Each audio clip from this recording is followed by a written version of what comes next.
E3 2011. All right, everybody, I'm joined now by Kelly and Genova to talk about one of the more unique games you're going to see at E3 2011, Journey for PlayStation 3. This game is obviously pretty darn unique for anyone who has seen it, but we're going to take a look at a demo soon. But set the stage. Tell us what this game is all about. Well, Journey's our third title on PlayStation Network. Our previous titles were Flow and Flower, and we wanted to take the things that we had learned by sort of applying this process of unique emotions in game making, and how could we apply that to the online experience. Mm-hmm. The game is online, but it's not competitive, it's not co-op, it's something different, right? It's an online experience. Tell us what that means. Right, so we wanted to create an experience that happened between people online, but also within the game. It's not only just, it's not co-op because we don't want to force people to stay together, you know, because we want to give the player the freedom to play the way they want. So they can choose to work with someone, they can also choose to play competitively, but they have the freedom to engage in player in different ways. And in order to keep the player in the online game, we don't want to have text or voiceover to distract the player. Even the name tag, we took out all those things. No name tag, no text, no chat. And the only thing you can interact and communicate all lies in the game. So you will, hopefully all the player will be immersed in the game completely. All right, well, let's take a look at it right now, because like I said, it is surely unique, especially like your prior games with its art style and its delivery. Tell us a little bit about what we're seeing right here as we play through some. So this is just the beginning to show you the player plays as a character who kind of look like a cloth character. He's not really human. He wake up in the desert not really knowing where to go, but very soon he saw this mountain in the distance where lights is shining from, and that is the goal of the game. You know, you go out to hike up on a great mountain. That's the setup. There's no other setup. You just know that that's in front of you, and you're compelled to get there. That's right. So the process of the game, the experience of the game is really not only just getting to the mountaintop, but discovering why you're there, what your purpose is, and who you are, what's happened here before. And is that actually revealed to the player, or are you leaving some to the imagination on this epic journey that they're embarking on to kind of, you know, make sense of it in their own mind? So we wanted to create a sense of mystery or a sense of wonder. And one important thing that we rarely see today is just giving the player the feeling of not knowing and wanting to find out. A lot of games will tell you exactly who you are, what you do, and I think a lot of the charm of the old game has lost because of the explosion of the information. So you can see this game tells you through visual, I guess. There's not even a single dialogue in this game. There's no text. All the storytelling is through visual and also gameplay. So here you can see these little cloths touching the player, and you know he has this little scarf that gets filled up by touching. Internally we call it the harmonization because player is made of cloth, and when he touches other cloth, you know, it's like they give him power. But you can also see that the power is external. The player's flying ability is totally based on whether there's cloth being nearby. Because we want to make the player feel relatively weak and small against a gigantic world. The idea is that we want the player to like seeing another player online. And if you have so many players in the game, it's like walking in a downtown street. You know, you just ignore people. But if you're out in the wild, you have a little bit sense of insecure and a sense of small. And then when you see another person, it's more likely you will walk towards them, and you know, more potential will happen, more social potential will happen there. You're in it together. Talk a little bit about how that experience comes to be, though. You said it's an online experience, not co-op or competitive, but do you distinctly invite someone to join your game, or do you just find people traversing the universe that you would meet up with? So, if you can go ahead and we'll show you. Well, that rather sounds than great. Tell you. That sounds great. I'm looking forward to checking it out. You can see another key element to this world too, in addition to the life force of the cloth, is the sand itself. The setting of a desert emerged pretty early on as just a place we hadn't done before in a game, but then also certainly a harsh environment in relationship to you. And we took a trip actually up to the Pismo Beach Dunes, and we're really inspired, especially our design and programmers, by the feel of being and traversing in sand. So you'll see a lot of the details and the way the sand moves and trying to generate certainly a more surreal feeling of capturing that feeling of what it's like to walk in a desert. Right. And are we going to meet up with somebody here pretty soon? Actually, that's one charm of this game. In order to make a more intuitive experience, we actually completely get rid of the concept of inviting friends over your friends list or creating a lobby, hosting a game. Everything happened naturally. So there you are. You see another player in the world. It's all happening in the background.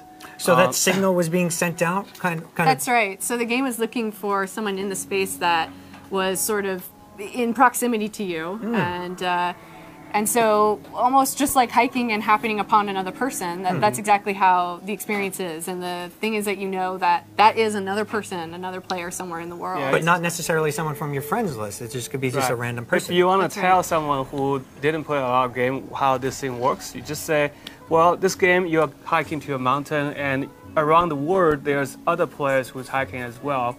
And if you happen to be at the same place, your paths cross. Interesting. You can run into each other.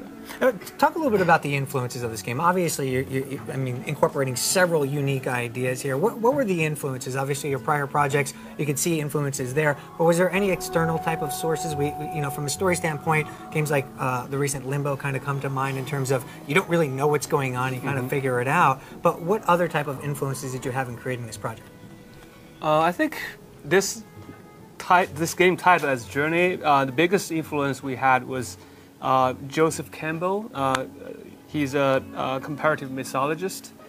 He wrote a book called The Heroes with a Thousand Faces, and he also defined this.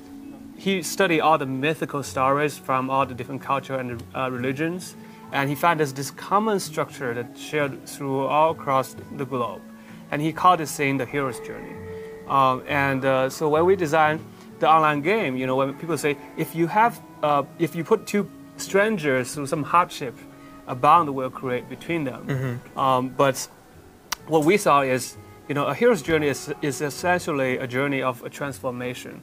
And if we actually have two heroes, go through a transformation together, there might be something even stronger. So designing the world and the trip is very much based on the hero's journey structure.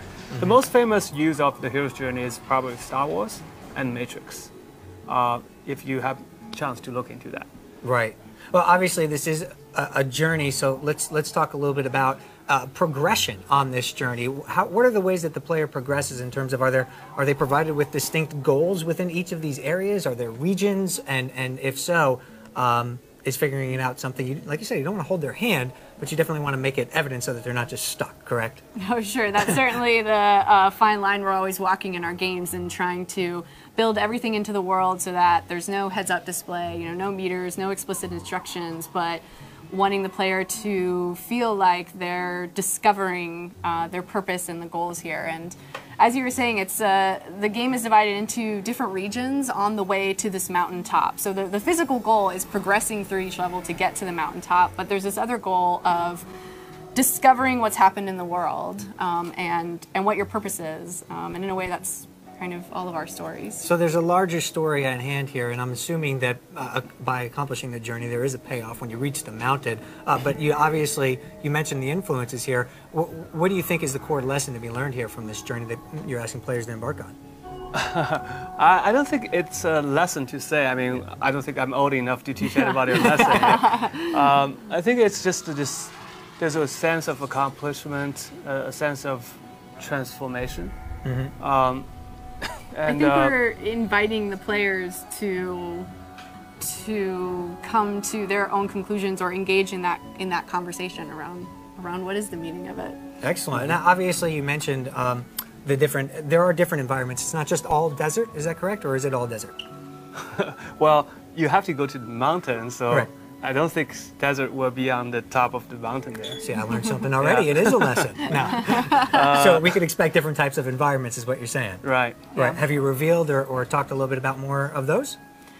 there's some, I think, screenshots released in showing some of the different tones and color palettes. Players who are familiar with Flower and even Flow will recognize the sort of emotional progression throughout the game and how each level does have its own feeling in the color palette, in the audio, and in the kind of interactions that you're making. Right.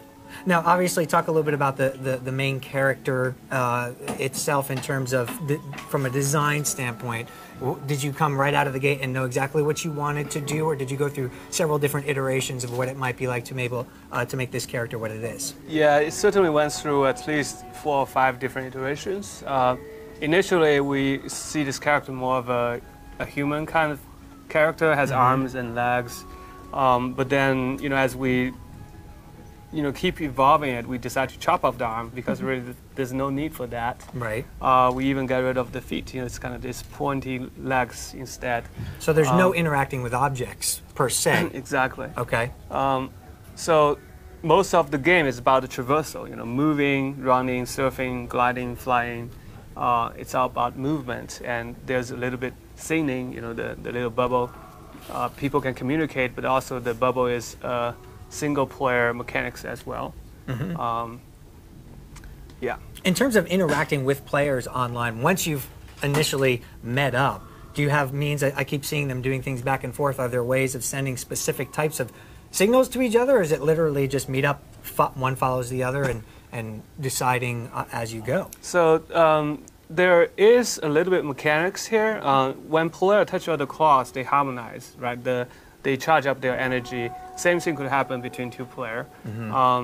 So it's like a mobile charging station, basically. But also, when you use the call button, you can see that it's pressure sensitive. You can make little taps. You can do a charge up. So there's quite a little variety you can use to communicate. And I think the fun mainly coming from, actually be able to get what each other is trying to say with very limited actions. Yeah, that's what I was going to say, is that sort of we've seen players kind of create their own vocabulary and using the tools that are available to them. All right. Well, has there been a release date announced for Journey? No release date announced yet. No release date, and it's exclusively on PSN? That's right. All right. Well, we look forward to a very interesting game. We appreciate your time very much.